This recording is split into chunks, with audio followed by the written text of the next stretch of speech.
தற்போது வந்து வரதட்சணையே வந்து யாரும் கேட்கறது இல்லைங்க. பொண்ணு கொடுத்தா போதும்னு இருக்காங்க. ஆமா, எனக்கு தெரிஞ்சு நிறைய பேர் பாத்தீங்கன்னா பொண்ணுக்கு ரொம்ப டிமாண்ட் இருக்காங்க. முன்னெல்லாம் வந்து அப்பா அம்மா சொன்னா கல்யாணம் பண்ணிக்குவாங்க. இப்ப எல்லாம் பொண்ணுங்க தான் டிமாண்ட் பண்றாங்க. பையன் வந்து நல்லா படிச்சிருக்கணும், ஃபேமிலி பேக்ரவுண்ட் இருக்கணும், சொந்த வீடு இருக்கணும், இப்படி பாக்குறாங்க. அதனால வந்து இப்ப வரதட்சணை வந்து குறைஞ்சு போச்சு. இப்போ எனக்கு தெரிஞ்ச ரிலேஷன் ஒருத்தர் பொண்ணு கொடுத்தா போதும்னு இருக்காங்க. நம்ம கேஸ்ட் இருந்தா போது, இல்லைன்னா அட்லீஸ்ட் வேற இருந்தாலே பரவாயில்லன்ற மாதிரி இருக்காங்க. அதனால வந்து மெயின் வரதட்சணை இப்ப குறைஞ்சு போச்சு. வரதட்சணை வாங்குறவங்களுக்கு ஏதாவது சொல்லணும்னா என்ன சொல்லுவீங்க? யாரும் வாங்குற மாதிரி தெரியலைங்க.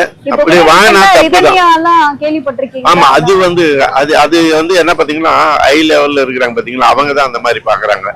ஏன்னா நம்மளுக்கு இந்த மாதிரி ஸ்டேட்டஸ்ல இருக்கணும், ஏன்னா பொண்ணு வந்து இந்த மாதிரி ஹை இடத்துல வந்து கொடுக்கணும், அதை உயர்ந்த இடத்துல இருந்தாக்க நல்லா இருக்கும் அப்படின்னு நினைக்கிறாங்க பாத்தீங்களா. அதனாலதான் அந்த பிரச்சனை.